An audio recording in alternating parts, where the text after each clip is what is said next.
അമ്മേ ശരണം ദേവീ ശരണം. കുറ്റിക്കാട് ശ്രീ മഹാദേവി ക്ഷേത്രത്തിലെ ഈ വർഷത്തെ തിരുവുത്സവത്തോടനുബന്ധിച്ച് അവസാന ദിനമായ ഇന്ന് കൃത്യം 7 മണിക്ക് ആലപ്പുഴ കല്യാൺ സൂപ്പർ ബീറ്റ്സ് അവതരിപ്പിക്കുന്ന ഗാനമേള. ഈ ഗാനമേള ആസ്വദിക്കുവാൻ കലാസ്വാദകരായ എല്ലാവരെയും അമ്പർ ഗ്രൗണ്ടിലേക്ക് സഹർഷം സ്വാഗതം ചെയ്യും. ഒരു പ്രത്യേക അറിയിപ്പ്, ഗാനമേളയ്ക്ക് പാടാൻ വന്ന ഗായകരുടെ അറിവിലേക്കാണ്. സ്റ്റേജിന് വെളിയിൽ ഇറങ്ങി പാടരുത്. 26,000 രൂപ കൊടുത്ത് സ്റ്റേജ് കെട്ടിയിരിക്കുന്നത് കപ്പ നടാനല്ല. ഹലോ ഹലോ ഹലോ ഹലോ, എവിടെയാടാ നീ? ഞാൻ വരുവാന്ന്. ഈ പറഞ്ഞേ, നീ വന്നില്ലെങ്കിൽ കാര്യങ്ങൾ നടക്കത്തില്ല കേട്ടോ. ഞാൻ എത്തി, നീ ഫോൺ വെച്ചേ. ഞാൻ എത്തി. നീ എത്തിയോ? എത്തി, ഫോൺ വയ്ക്കണം. വാതിക്കൽ എത്തിയാ? രാജാച്ചേ, എന്നതാണ് ഇവിടെ വിഷയം? ഇത് അങ്ങ് കവല വരെ കേൾക്കാല്ലോ. എന്നാ ഇവിടെ വിഷയം? എന്നാ ഞാൻ തോറ്റ്. ഏത് സബ്ജക്റ്റിന്? ഇംഗ്ലീഷിന്. ഞാൻ മടുത്തത്. ഏത് കാലിന്? എന്താ മടിയെന്ന് പറഞ്ഞു?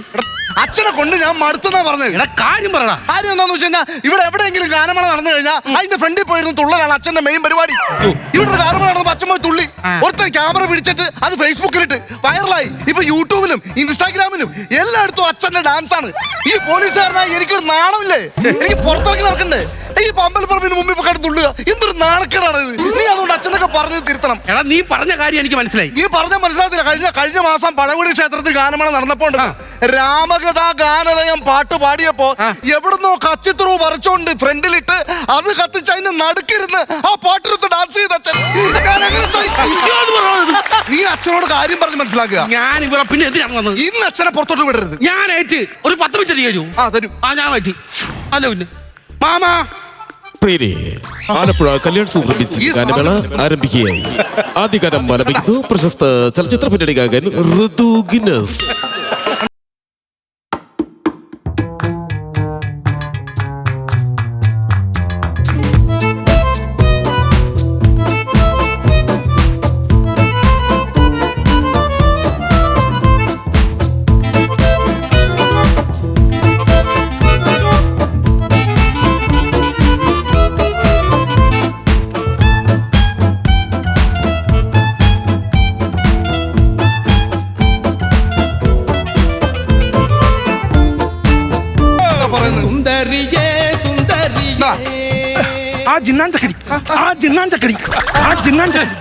ഒരു മകൻ എത്രയെന്നും പറഞ്ഞ് ഇങ്ങനെ കണ്ടു നിൽക്കും.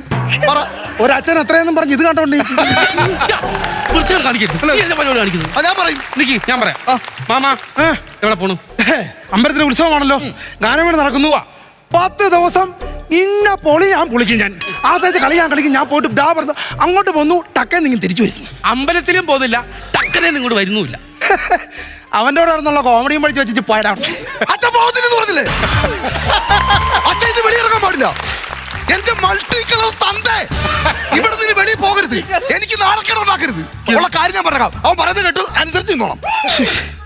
ഇവരെന്താ ഇങ്ങനെ? എനിക്കറിയാം. അമ്പലത്തിലെ ഉത്സവം ഇല്ലടാ. ഇല്ല, പോകാൻ പറ്റത്തില്ല.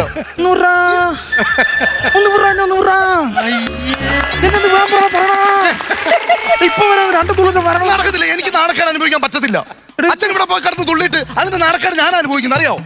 ഞാൻ എന്തുവാ ഇത് പറയുന്നത്? മാമാ ഞാൻ ഒരു കാര്യം പറഞ്ഞേക്കാം. മാമൻ പഴയ പോലെ വീട്ടിലെ കാര്യങ്ങൾ ഒന്നും ശ്രദ്ധിക്കുന്നില്ല. മാമന്റെ ഇപ്പോഴത്തെ ശ്രദ്ധ മുഴുവൻ വേറെ പല കാര്യങ്ങളിലും. എങ്ങനെ അറിഞ്ഞാൽ ഈ മിമിക്കാമ്പെന്ന ദാക്ഷായണി ഇവിടെ വന്നു, അവിടെ വാട്സപ്പ് നമ്പർ ഞാൻ മേടിച്ചു എന്നുള്ളത് സത്യമാ. പക്ഷേ ഒരു മെസ്സേജ് അയക്കുവോ, ഞാൻ ആ വീഡിയോ കോൾ ചെയ്യുവോ, ഇരിക്കുന്ന മഞ്ഞ ഉണ്ട അയക്കുവോ ചെയ്തിട്ടില്ല. അച്ഛൻ എന്തോ ഈ പറയുന്നു? ഇതൊക്കെ എപ്പം നടന്നു? അയ്യോ, അപ്പൊ അതല്ലായിരുന്നു ചോദിച്ചത്. Hello testing. Hello testing. ദിവാകരോ, നിന്റെ കൂട്ടുകാരൻ പ്രഭാകരനാണ്. എടാ, ഗാനമേള തുടങ്ങി. പിള്ളേരൊന്നും ഒരു ചലനവും ഇല്ല. നീ എത്രയും പെട്ടെന്ന് ഇങ്ങോട്ട് വന്നേ പറ്റൂ. നീ ഒരു കാര്യം ചെയ്, നിന്റെ പ്രോപ്പർട്ടി എടുത്തോണ്ട് എത്രയും പെട്ടെന്ന് ഇങ്ങോട്ട് ചേര് കേട്ടാ. ഒന്ന് പോകാൻ പറ്റത്തില്ല. ഞാൻ പോയിട്ട് വരട്ടെ. അയാളാണ് അച്ഛൻ ചീത്തയാക്കുന്നത്.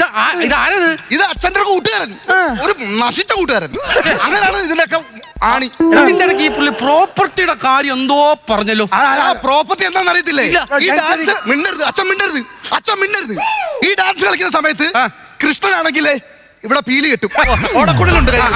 അല്ല വേറെ ഏത് പാട്ട് പാടി അതനുസരിച്ചിട്ടുള്ള പ്രോപ്പർട്ടി ഈ സഞ്ചിക്കകത്തുണ്ട്. മാമാ. ഈ സഞ്ചിയിലുണ്ട്. മാമ പറഞ്ഞത് സത്യമാണോ? ഇല്ലില്ല ഇപ്പൊ എന്തോ സഞ്ചിയില്? ഇല്ലില്ല ഒന്നുമില്ല എടാ, ഉണ്ട്. ഇല്ല ഒന്നുമില്ല ഒന്നുമില്ല മേടിച്ചെടുക്കടാ, മേടിച്ചെടുക്ക്. ഒന്നുമില്ല, ഒന്നുമില്ല. എനിക്ക് തരത്തില്ല. മാമാ, സഞ്ചിയില്, സഞ്ചിയില്. ഇല്ല, ഇല്ല, അതല്ല അതല്ല അതാ അച്ഛൻ മിണ്ടരുത്. ഒന്ന് വിട്രാ.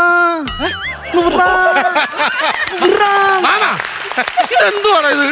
എനിക്കറിയത്തില്ല എന്റെ പൊന്നോ. ഇത് എന്തിനാ മാമ ഇത്? അത് ഈ പിള്ളേർ ആ ഗാനമേള മറ്റേ പാട്ട് വല്ലതും പാടുവാണേലേ ആ. ഇങ്ങനെ വെച്ചിട്ട് ഇങ്ങനെ അടിക്കാന്ന് ഓർത്താ. ഏത് പാട്ട് ഏത് പാട്ട് ഏത് പാട്ട്? കുട്ടുമ്മക്കുട്ടു കുട്ടുമ്മക്കുട്ടു അടിക്കുവാണ്. അത് പോട്ട്. കുട്ടുമക്കുട്ടൂനാണ് ഈ ഐറ്റം. ആ ഇതെന്താണ് ഇത്? ഇത് മിന്നാമിനുങ്ങ്. യോ മിന്നാമിനിങ്ങനെ എന്തിനാ ഇത് പിടിച്ചിട്ടിരിക്കുന്നത്? അത് മണിച്ചേട്ടന്റെ പാട്ടുകാരും പാടുവാണേ പറഞ്ഞു വിടാ. ഏത് പാട്ട്? മിന്നാമിനുങ്ങ്.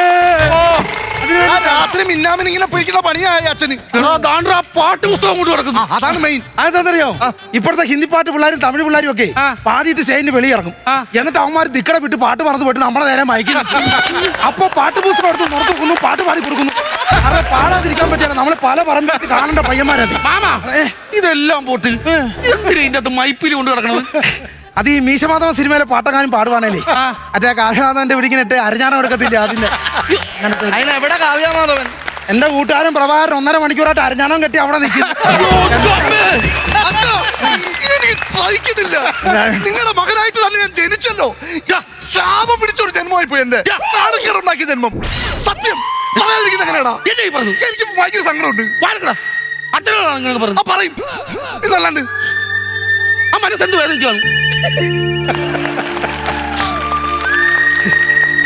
മാപ്പ് പറയടാ. പോടാ മകളെടാ, എനിക്കിപ്പോ അച്ഛനൊരു നാണക്കേടാ അല്ലേടാ. എന്റെ പൊന്നുമോക്ക് വിഷമമായടാ കേട്ടോടാ. വിഷ്ണുവേ 1987 ജനുവരി 6-ാം തീയതി യവന്റെ അമ്മയും ഞാനുമായിട്ടുള്ള കല്യാണം നടന്നതിന്റെ അന്ന് രാത്രി നമ്മുടെ തൊട്ടപ്പുറത്തെ വല്യോർമ്മ അമ്പലത്തി ഉത്സവത്തിന് ആലപ്പുഴ ബ്ലൂ ഡയമണ്ട്സിന്റെ ഗാനമേള നടക്കുക. അപ്പൊ ഈ ഗാനമേള കാണാൻ വേണ്ടി അവനൊന്നും അങ്ങോട്ട് ഇറങ്ങിയതാ. പക്ഷെ വീടിന് വെളിയിലോട്ട് ഇറങ്ങിയത് എവിടുന്നാന്ന് അറിയത്തില്ല. പെട്ടെന്ന് ഒരു കോരിച്ചൊഴിയുന്ന മഴയും പേമാരി ഇടിവെട്ടും ഒക്കെ.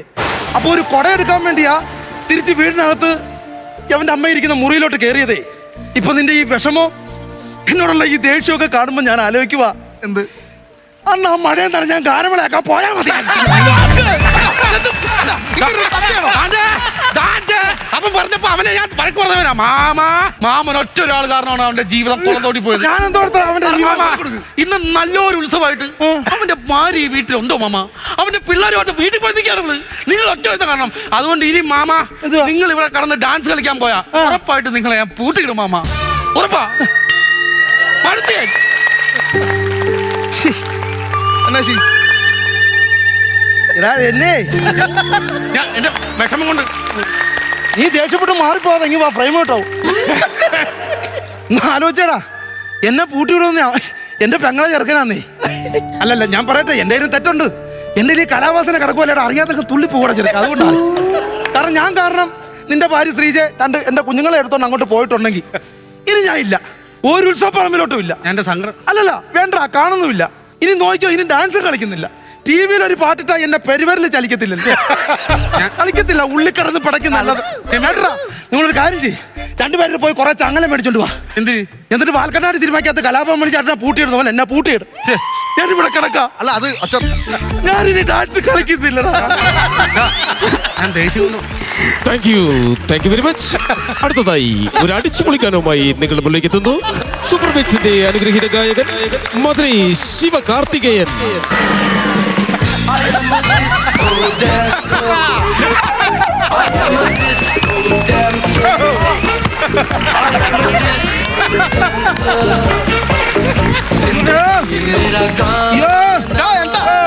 ഞാൻ എവിടെയാണോ ഞാന് എന്നെ കാണാൻ പറ്റിയത് എനിക്ക് തറപ്പോളൻ അടിയിലോട്ട് കയറി പോയിട്ടുണ്ട്. ഡാൻസ് കളിച്ച് പുഴുവടിച്ച് ജാതം കൊണ്ടൊന്ന് മാറ്റിയിടേ. കുറച്ചു നേരം അവിടെ കിടക്ക്. എടാ ഇപ്പൊ ഈ ടാർപ്പാള മാറ്റിയില്ലേ, ആ. ശകലം കഴിയുമ്പോൾ നമ്മളെ വീടിന്റെ ഫ്രണ്ട് ഒരു ടാർപ്പാള വലിച്ചിട്ട് വരും. അത് മാറ്റി മാറ്റി ധാരാളം ഇവിടെ കൊണ്ടിട്ടത് മണ്ടര പോലെ. എന്തു അച്ഛാ ഈ കാണിക്കുന്നത്? ദൈവത്തെ ഓർത്ത് അച്ഛൻ ഇങ്ങനെയൊക്കെ കാണിക്കല്ലേ അച്ഛാ? അച്ഛൻ ഈ അമ്പലപ്പറമ്പിലൊക്കെ പോയി കിടന്നുള്ളുന്നു. 1 രൂപയുടെ ഉപകാരം ഈ വീടിനുണ്ടോ? തോന്നാത്ത പറഞ്ഞ ആഴ്ച ചെവക്കാരൻ ഞാൻ പിടിക്കും. ഇന്നാളെ 760 രൂപ എന്റെ കൊണ്ട് കൊടുത്താൽ ഞാൻ ആ 160 രൂപ തന്നത് അലമാരക്കകത്ത് വെച്ചിട്ടുണ്ട്. എവിടെ നിന്നാണെന്ന് എനിക്കറിയില്ല. എവിടുന്നാ മാമ അത്? എടാ വല്ലോറും അമ്പലത്തിൽ ഉത്സവം നടക്കുവന്നേ. ഓ, നടന്നു. ഞാൻ അവിടെ ചെന്ന് ഗാനം ഇളക്കി തുള്ളുവാ. അപ്പൊ ഏതോ ഒരു ഗൾഫുകാരൻ ഇഷ്ടം പോലെ കാശുമായിട്ട് വന്നിരിക്കണ്ട. എന്നിട്ട് അവന്റെ ഒരു കൂട്ടുകാരൻ സുനിൽ എന്ന് പറഞ്ഞു ഒരുത്തൻ മരിച്ചെന്ന് പറയുന്നു. അപ്പൊ ഈ ഗാനമേളയിൽ ആര് സുനിൽ എന്ന് പേരുള്ള ഒരു പാടാൻ വന്നാലും അപ്പൊ നോട്ട് മാല അല്ലേ പൈസ. അപ്പൊ ഞങ്ങളിങ്ങനെ ഗ്രൗണ്ടിൽ ഇരുന്ന് തുള്ളിക്കൊണ്ടിരുന്നപ്പം എന്റെ അപ്പുറത്തിരുന്ന് ഒരുത്തൻ തുള്ളുന്നു. അവനോട് വന്ന് വെച്ചാൽ എന്തോ പേരെന്ന് ഞാൻ പറഞ്ഞു സുനിൽ. അവന് നോട്ട് മാലയും പൈസ. എന്നോട് ചോദിച്ച എന്തോ പേരെന്ന്. ഞാൻ പറഞ്ഞു എന്റെ പേര് ദിവാരനാ, പക്ഷെ വീട്ടിൽ സുനിലെന്നാ വിളിക്കുന്നത്. എനിക്ക് കിട്ടി മാല. ആ പൈസ എന്നെ അവന്റെ കൊണ്ട് കൊടുത്താ. അച്ഛാ, ഒരു കാര്യം ഞാൻ പറഞ്ഞേക്കാം. എന്റെ ജോലി എന്താണെന്ന് അച്ഛൻ അറിയാലോ. ഒരു പോലീസുകാരനാണ് ഞാൻ. ആ പോലീസുകാരന്റെ യഥാർത്ഥ സ്വഭാവം ഞാൻ അച്ഛൻ്റെ എടുക്കും. മര്യാദയ്ക്ക് പോണം. യവനെ ഇവൻ പറഞ്ഞ പോലെ ചെയ്യും. ഇവൻ പോലീസുകാരനാ. ഇവന് പുറം മുറിയാതെ അകം ചതക്കാൻ അറിയാം.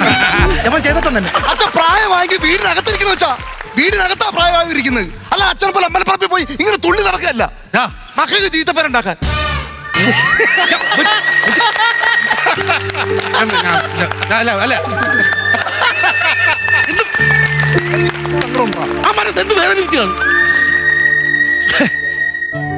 മക്കൾക്ക് ബുദ്ധിമുട്ടല്ലേടാ. പിന്നെ അല്ലേലും അങ്ങനാടാ. പ്രായമായ അച്ഛനും അമ്മയൊക്കെ ഉള്ള മക്കളുമാർക്ക് എല്ലാം അങ്ങ് ബുദ്ധിമുട്ടാ ഒരു പരിധി കഴിഞ്ഞാ പിന്നെ. പക്ഷെ മക്കൾ മനസ്സിലാക്കേണ്ടതേ 19 വർഷം ഉത്സവപ്പറമ്പിൽ പാട്ട് കേട്ട് കിടന്ന് തുള്ളിയ ബോഡിയല്ലേടാ. പാട്ട് കേട്ടാ തുള്ളിപ്പോകും. പിടിച്ചെടുത്തങ്ങ് നിൽക്കുകയല്ലടാവും. അല്ലെങ്കിൽ തന്നെ രജിസാന്ദ്രയാണോ ഇങ്ങനെ താളബോധമില്ലാതെ കിടന്ന് തുള്ള. അതുകൊണ്ട് തുള്ളിപ്പോണേ ആ മക്കളെ. അറിയാതെ സംഭവിച്ചു പോകുന്ന ആ മക്കളെ. ഒന്ന് വിടാൻ പറയടാ. എന്ത് കാട്ടുപടി കാണിക്കുന്നതൊക്കെ. ഞാൻ വിടത്തില്ല. അച്ഛൻ എന്ത് പറഞ്ഞാലും ശരി ഞാൻ വിടത്തില്ല. നിന്റെ അഭിപ്രായം നീ പറയുന്നതനുസരിച്ച്. ശരി ഒന്ന് സംസാരിക്കാൻ പ്രായമായ ആളല്ലേ. ഈ ഒരു തവണ മാത്രം അങ്ങ് വിട്ടേര്. അത്രേ ഉള്ളൂ. അത്രേ ഉള്ളൂ. അച്ഛാ, ഇത് തോൽവിയാണ്. ഒരു മകനെ അച്ഛൻ തോൽപ്പിക്കുകയാണ്. സമ്മതിച്ച് അച്ഛനെ ഞാൻ വിടാം. ഉറപ്പായിട്ടും ഞാൻ വിടാം. പക്ഷെ ഒരു കാര്യമുണ്ട്, ഒരു ഡിമാൻഡ് ഉണ്ട്. ഞാനും ഇവനും കൂടെ വരും. എന്തോ കാര്യത്തിന് അവിടെ ഗാനമേള നടക്കുമ്പം അച്ഛന്റെ അപ്പുറത്തും ഇപ്പുറത്തും ഞാനും ഇവനും ഇങ്ങനെ നിൽക്കും. അച്ഛൻ തുള്ളാൻ ഞാൻ സമ്മതിക്കാം. 4 പേരാക്കണം. നിന്റെ കൂട്ടുകാർ പോലീസുകാരെ വിളി. തുള്ളുന്നില്ല, പ്രശ്നമില്ലല്ലോ. ഇതിൽ ആഴ്ചത്തെ ഉത്സവല്ലേ. ഒന്ന് കാണാൻ ഒരു 2 പാട്ട് കേട്ടിട്ട് നമ്മൾ തിരിച്ചു വരാന്ന്. വാക്ക് തെറ്റിക്കരുത്. അവിടെ പോയി എന്റെ പെറ്റ തള്ളയാണ് ഞാൻ. തുള്ളത്തില്ല ഞാൻ. കൈ അടിച്ചു. സത്യമായിട്ട് ഉറപ്പാണേ. ഓക്കെ, നമ്മൾ തുള്ളുന്നില്ല. ഒരു പ്രത്യേക അറിയിപ്പ്. കളക്ടറുടെ മൈക്ക് സാങ്ഷൻ ഉള്ള ഓർഡർ അനുസരിച്ച് അടുത്ത ഒരു പാട്ടോടുകൂടി കൃത്യം 10 മണിക്ക് തന്നെ ഗാനമേള അവസാനിക്കുന്നതാണ്.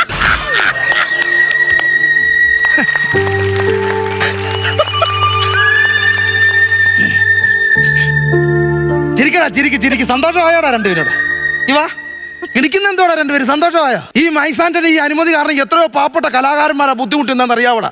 എടാ മിമിക്രിക്കാർ, നാടകക്കാർ, ബാലെ കലാകാരന്മാർ, അങ്ങനെ ലക്ഷങ്ങൾ വില കൊടുത്ത് സൗണ്ട് സിസ്റ്റം മേടിച്ചു വെച്ചിരിക്കുന്ന സൗണ്ടിന്റെ ഓപ്പറേറ്റർമാർ, അവന്റെ മുതലാളിമാർ. എടാ ചെറിയ വെച്ചുണ്ണി കച്ചവടം നടത്തുന്ന ഈ ഉത്സവപ്പറമ്പിലെ പാവപ്പെട്ട കച്ചവടക്കാർ, അങ്ങനെ ഒരുപാട് പേര് ഈ മൈസാറ്റം കാരണം ബുദ്ധിമുട്ടുന്നുണ്ടാ. ഇതാരോട് പറയാൻ, എത്ര നാൾ കൊണ്ട് പറയാൻ? ഇതൊന്നും പറഞ്ഞിട്ട് കാര്യമില്ല. പിന്നെ ഈ ഒരു മൈസാറ്റം കാരണം ഈ കലാകാരന്മാർ ഇത്രയും പേര് മാത്രമല്ലടാ ബുദ്ധിമുട്ടുന്നത്. ഉത്സവപ്പറമ്പിൽ തന്തമാരെ തുള്ളാൻ വിടാത്ത മക്കളുള്ള ഈ തന്തമാര് കൂടാണ്. പിന്നെ ക്ലൈമാക്സ് ആണ്. പിന്നെ എന്താ വേണം?